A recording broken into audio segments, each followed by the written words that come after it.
A planet is a large body orbiting a star, like our own sun. There are 8 planets and 5 dwarf planets, including Pluto, in our solar system. Our Earth is the 3rd planet from the sun. But what lies beyond our solar system?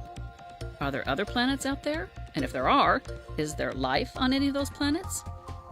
Planets that orbit around stars outside our solar system are called exoplanets or extrasolar planets.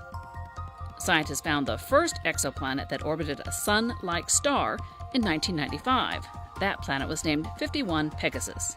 Since then, they have found thousands more. Scientists now think planets may orbit around almost every star in the night sky. But finding exoplanets isn't easy. Planets are very small compared to the stars they orbit. For example, the Earth is 10 billion times fainter than the Sun. So scientists use lots of tools to look for exoplanets: computers, telescopes on the ground, and telescopes in space. Some exoplanet scientists look for very slight changes in the brightness of stars. A star's light dims slightly when a planet passes in front of it.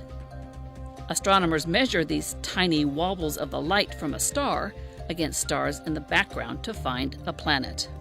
Others use special telescopes that block out the light from a central star and take pictures looking for planets. And using special tools, scientists are discovering what kind of elements are found on these exoplanets. They're looking for things like water.